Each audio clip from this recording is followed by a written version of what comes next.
So, Lindsay. This meeting is being recorded.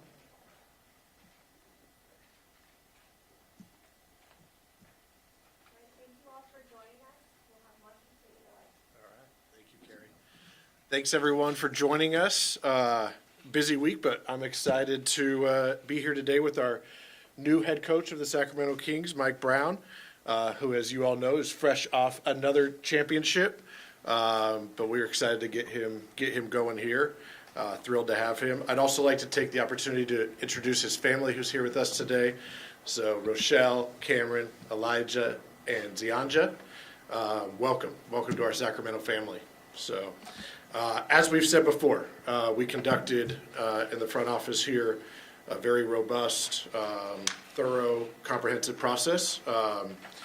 And we wanted to ensure that we found the right coach. And we did a lot of research. It came down to really, three key things for us: experience, successful head coaching experience, relationships, the ability to build relationships across the organization, and leadership. Leadership as a head coach and leadership for everything that we're trying to do here. We certainly met with some qualified candidates, but Coach Brown's pedigree stood out, and we are, extremely excited to bring you aboard. You've coached some of the best players in the NBA, proven winner, with the experience, discipline, and he'll bring a winning culture to this organization. So we're super excited to have you on board, and I'll turn it over to you. Thank you, Monty. First of all, I'd like to start out by thanking everybody in Warriorland. I tell you what, the fans there were terrific. They embraced me from day one. Joe Lacob, Peter Gruber, Bob Myers, Steve Kerr, the rest of the coaching staff, and in particular the players. I always think that this is a players' league, and the players that we have down there are very special. So thank all those guys. Next, I'd like to thank Vivek, Monty, Wes. I know he's someplace. Wes is always in the shadow around, but Wes Wilcox, thank you. Matina, thank you, and everybody else here in the organization, specifically the players too. I'm excited about being around you guys, so thank you all for having me here. And then lastly, I'd like to thank my family. I got my two sons, Elijah and Cameron here, Elijah's girlfriend Z, and my grandson. He's not out yet, but in a few more months he will be. He knows what's going on. I prepped him already too. So my grandson and then my girlfriend Rochelle. So thank everybody for this day. This day is very, very exciting for me. I'm excited about being here in Sacramento. I have a lot of friends that live up this way, and I tell you, I know everybody's like, oh, everybody says this, but nobody has told me anything or said anything bad about the area. It's always been positive, and that's even before I got the job. So I'm excited about being, Sacktown, Sacto, Sac, the Big Tomato, something like that. There are a lot of different nicknames for it. River City, too. River City. Which river? There's two, right? Two. There's two. Okay, yeah, okay, the River City, I like that. But I'm excited about being here. The fan base is tremendous. I remember back in the day, them damn cowbells just used to ring in my ear and used to drive me crazy. I hope we get back to that point, because now I'd love to hear them cowbells every game. I'd be the first one raising the roof and telling everybody to get up and ring those things all day long. So the fans, I'm excited about interacting with them. They're extremely passionate, they're knowledgeable, and I'm just looking forward to being around them. I'm excited about the arena. This was a world-class arena. Vivek's people, they did a fantastic job of not only developing the arena, but the area around the arena. Throw the practice facility in on top of that, and you got world-class facilities, not only for current players, but to attract any new free agents that we look to go after. So excited about a lot of things. Last but not least, the people in this organization. Again, starting off with Monty and Wes, I've worked closely with those guys. the past couple of weeks.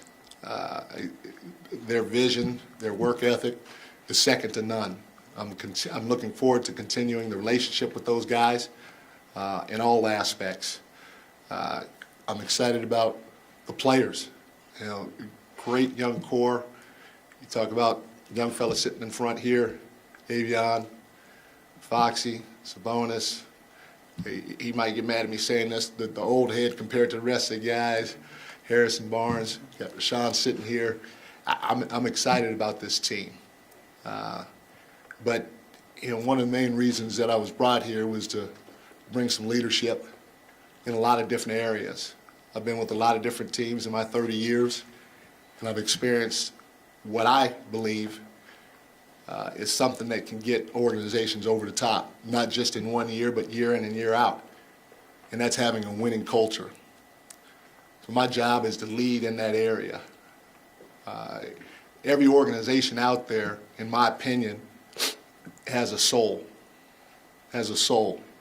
And the stronger that soul is, the better that organization will be. A strong soul, in my opinion, equates to a winning culture. And there's 3 areas that I'm going to really focus on to get that right. 3 areas that I'm going to lead in to get that right.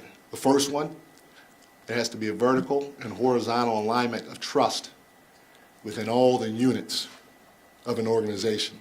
It's not just about basketball. It's business side, it's the medical side, it's the players, it's the coaching staff. There's got to be a level of trust that's unattainable in most instances.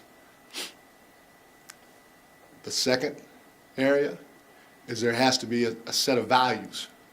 There has to be a set of values on the table that are led and upheld by the leadership of this organization, starting with me.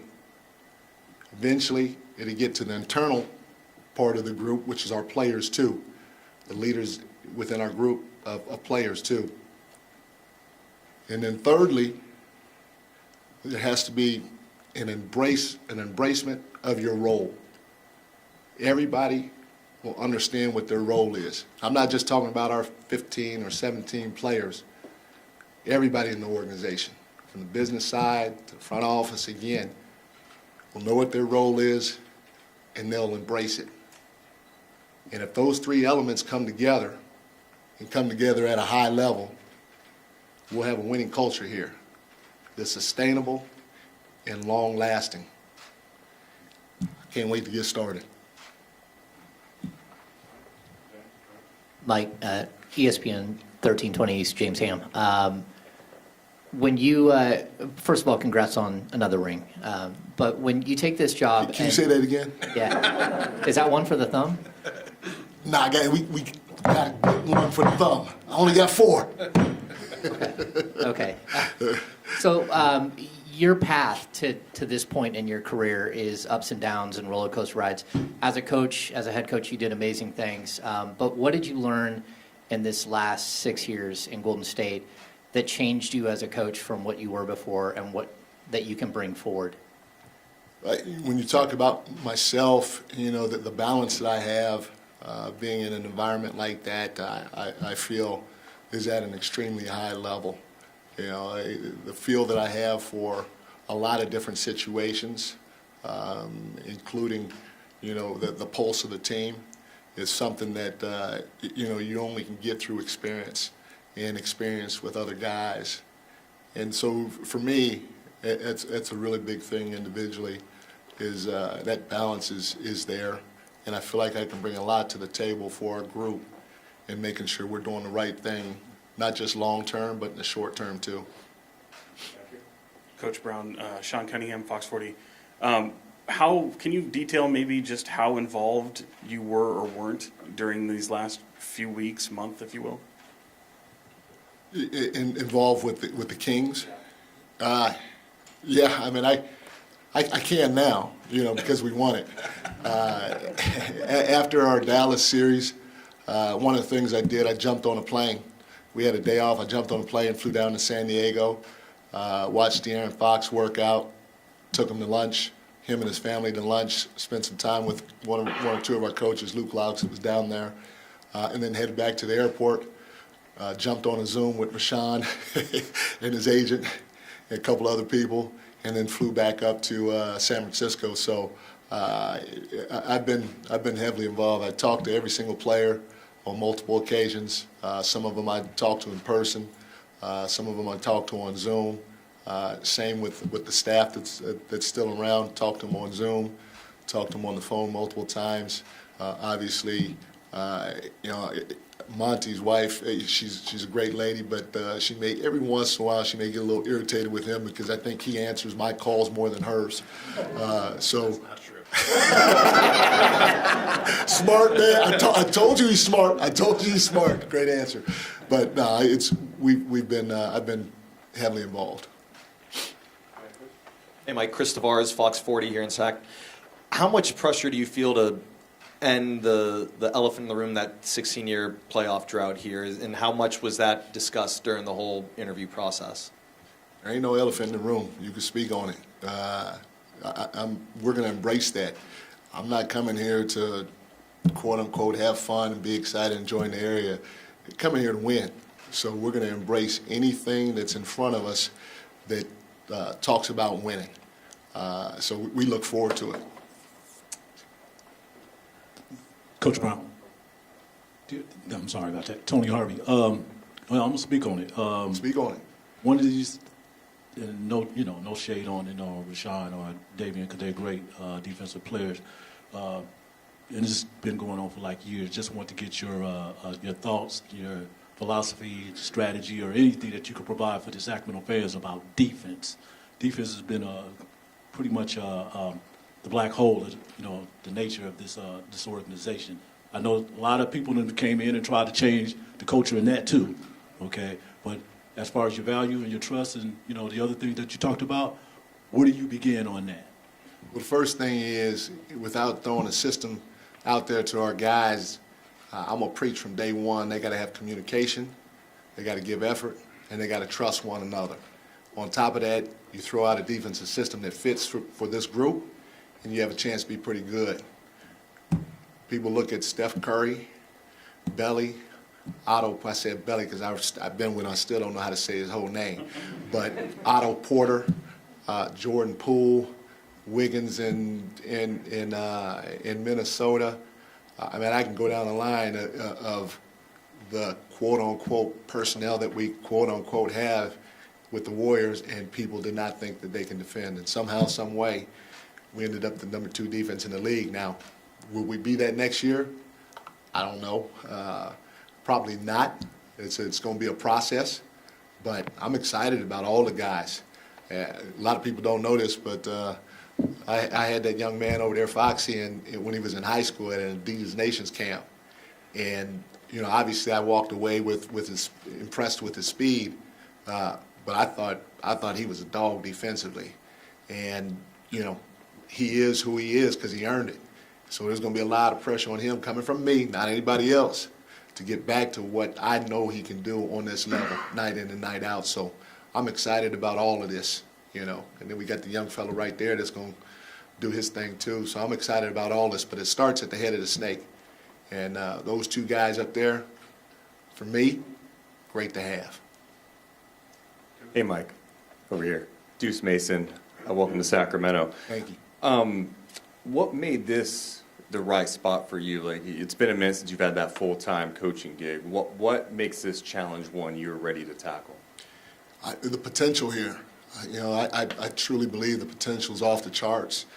It gets me excited thinking about it, and trying to maintain my composure, excitement while going through what we experienced the last couple of months was tough for me.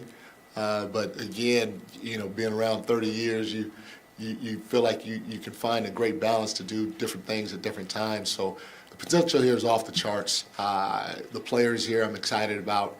Like I said before, Monty, Wes, Matina, I'm excited about working with those guys and the rest of the organization. And then the reality of it is, I'm excited about everything that's going on here, from the building to the facilities. Every time I walk through here, I'm blown away. They did a fantastic job with the facilities. And then I'm ready to get out into the public, ready to touch the people here in Sacramento and give back to the people here for being so passionate and loyal to the Kings. Mike here in the back. Andrew Hodmer with CBS 13. You talk about everyone in the organization, basketball operations, knowing roles. Golden State's an organization that it seems very integrated vertically, right? Right. What is it about the conversations you had with Monty, with Vivek, that makes you feel like the short, mid, and long-term vision of this organization is aligned in a way that you wanted to be a part of? Well, you just feel that everybody here gives ownership to the people that are around. You know, it's not my way or the highway. Everybody wants the best way. And whoever came up with that idea, you know, high level, mid level, low level, whatever you want to call it, we're going to roll with it. And, you know, when you have that type of feeling from your group, in my opinion, the sky's the limit. Mike, Jason Anderson, Sacramento B. Welcome to Sacramento. Thank First you. of all, if you need a barber recommendation, I got you. Second, I may need that. what can you teach the city of Sacramento and this franchise about planning and executing a championship parade? Well, I hope I don't get in trouble for saying this. I was able to take some notes yesterday because I really couldn't turn up like I wanted to because this daggone press conference today. So if you really want to know, just speak to me afterwards. Fantastic time. I mean, it just gets better every single time, and yesterday was sweet, for sure. Hey, Coach Brennan Nunez. Welcome to Sacramento. Thank you. Nice to meet you. What was this whole process like for you hiring your coaching staff, and what was most important to you for the different people that you bring on, whether it be seeing eye to eye or various opinions, pre-built relationships, things like that? That and everything above. I mean, I wanted a diverse group, and you know we're still in the middle of trying to put that together. But I've hired my first, second, third, and fourth assistant. My first assistant, Jordi Fernandez, I've known him for seems like forever. I brought him in the league from Spain, I don't know, 15, 16, 17 years ago. And, you know, he's had an opportunity to interview for some head coaches, but he's a guy that understands the international game and understands the NBA game in the same breath because he's coached both at a high level. Jay Triano, same thing, but he's a former head coach on the international level and in the NBA level, so he's great. Both those guys can coach both sides of the ball, but Jay to me is fantastic on the offense end of the floor, and Jordy is fantastic on the defense end of the floor. Doug Christie, in my opinion, he's a staple here. What a lot of people don't know is we played against each other in college back in the day, and you know, our junior year, I put the handcuffs on. That's how you do it, Dave? Dave, is that how you do it? Like that? Like that. I put the handcuffs on him. Like he had like, I don't know, 15 and 17 those two games. You know, he was probably averaging 24. But, you know, senior year, I think he had 58 and 40. His senior year, he did well against me. We'll just leave it at that. But that junior year, if you want film, we can go back and watch that together. And then Luke Laux, Luke was with me in Golden State. He was player development coach there. We got real close. We talked a lot of basketball, a lot of different times. And then this past year, he spent the year with the Phoenix Suns. And so to bring him on for me was a no-brainer. Two of those guys also, I was the head coach in the Nigerian national team, and Jordy and Luke worked closely with me on that staff as well. Hey, Mike. Matt George, ABC 10. Welcome to Sacramento. Thank you. In addition to the young core that you've already talked about, the exciting core here, it's draft week, the 4th overall pick that the Sacramento Kings have. How excited are you to see what Monty and his staff are able to add to this core this offseason and implement that into next season? No, I'm excited. You know, the draft's going to be a fun time for all of us. I hope the city of Sacramento is just as excited as I am. These guys are going to do a terrific job. They've been working their tails off. They're very knowledgeable about the draft and everything that comes along with it. So I'm looking forward to it for sure. Monty, number one, who are you taking at number 4? Secondly, this is your first time getting to hire your own coach. No disrespect to Luke or Alvin or anyone else. This is your first time as a GM. What was this process like for you? And, you know, the outcome, this is clearly what you were hoping for. Yeah, no, we set out, we sat here a few months ago and talked about it, and I think you guys are figuring out I'm pretty process oriented, and so we set out exactly what we wanted our process to look like. We spent a week, taking a huge list and whittling it down to what ended up being 7, and we said we're going to talk to those 7. We're going to hear their vision for the team, see what we think, and then we're going to narrow the finalists to a smaller number, and then we're going to sit down in person with them, and we're going to go through each set, each gating process along the way. And I think it became clear at the end that Mike was exactly the guy that we were looking for.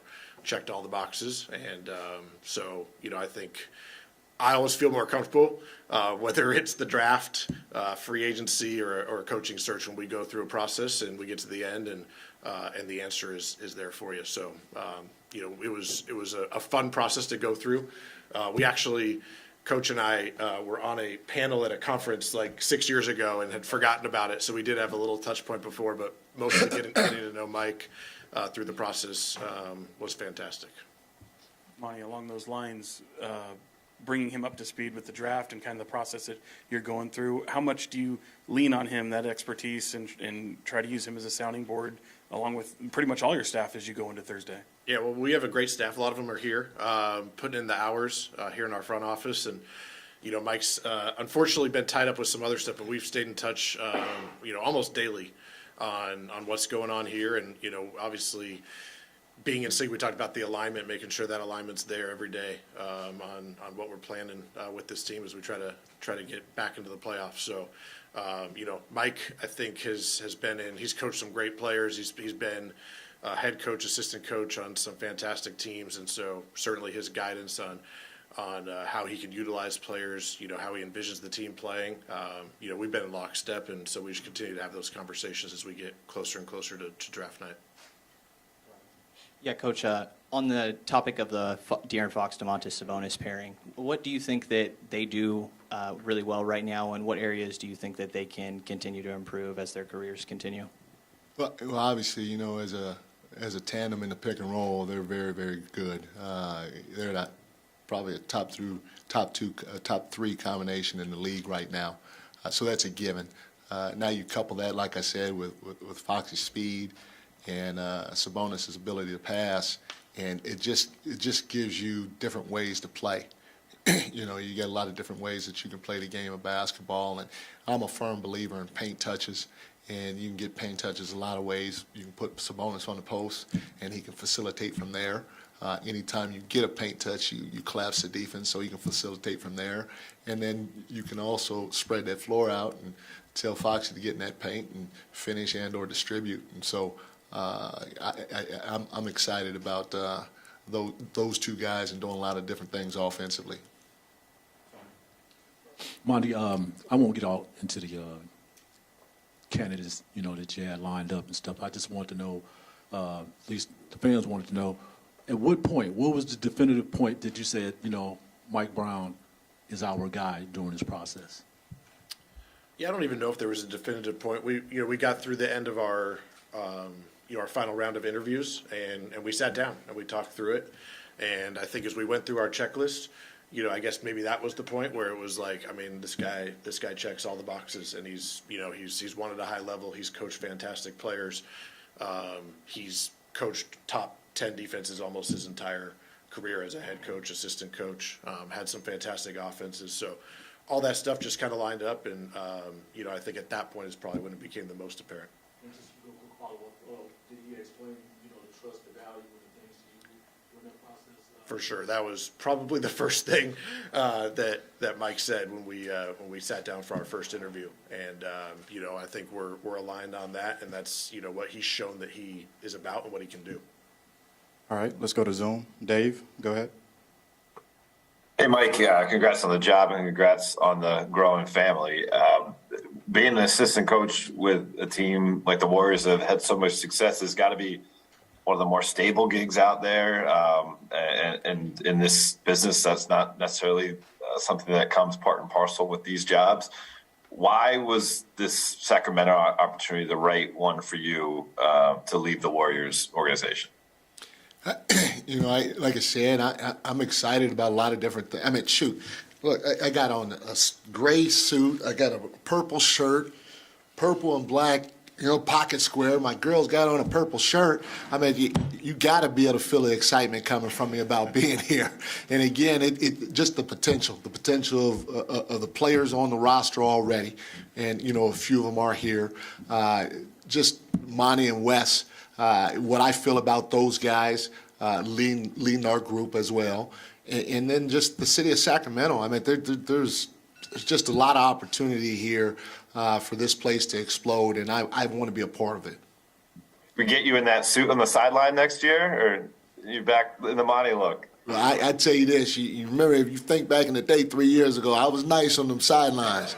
Now it was a lot of work putting all that stuff on, so I'm comfortable with this look. But if we go back, my game will be there. Trust me. All right, let's go to Jordan.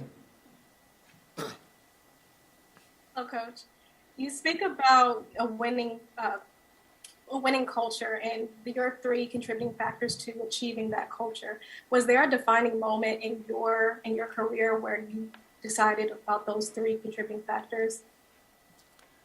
No, it was just something over time, being with the different organizations, and you can learn in a lot of different types of environments. And I've been fortunate, blessed, lucky, however you want to call it, to be with some fantastic people, to be able to learn from some fantastic people, not just people on staff, but also players. I've learned a lot from some of the players I've coached in the past, and over time you just start to form what your philosophy is, offensively, defensively, away from the court, on the court. You just hope that all of it meshes, and so there wasn't a specific time that has come together for me, but it's definitely how I feel right now.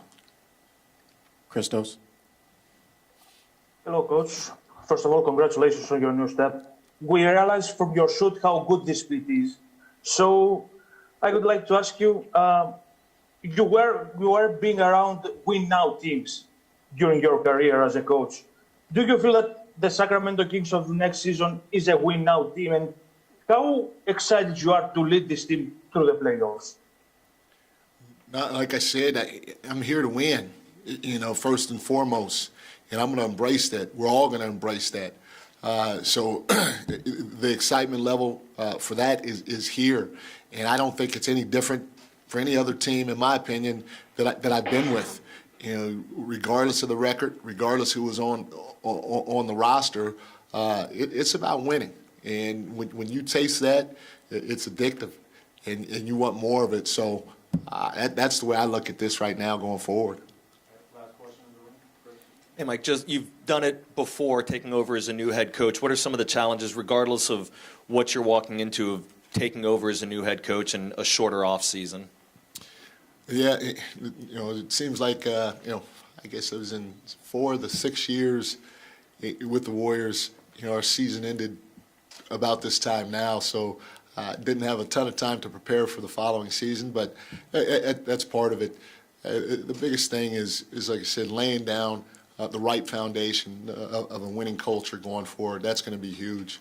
And then, just talking about different things from some of the organizations that I've been with that were great in the past. There's always there's always a competitive spirit that everybody has within the organization that you want to make sure exists here, or that you can bring about on a daily basis here. There was always a connectivity within the organization. Again, not just from the player standpoint, but players, medical staff, front office, coaching staff, that everybody embraced and knew that when you hit tough times, that connectivity would help you sustain. There was always a level of appreciation of the journey that it takes to be great. There's an appreciation of the process or the steps, and there was an understanding that you don't want to skip any steps along the way. And then lastly, there was a focus, a level of focus throughout the course of the year, starting right now in the summer. and then carrying over to training camp, carrying over to the beginning of the season, the middle of the season, after All-Star break, there was a level of focus that all those groups or teams or organizations had that was unmatched, because we all know that, you know, the first 20 games, everybody's excited, everybody's bringing the juice or the energy. Well, where you at game 45? Where you at after the All-Star break? That's when the true champions really peak or step up. And so those are some of the things that, again, I want to start working on now, as well as building that culture the right way. Thank you.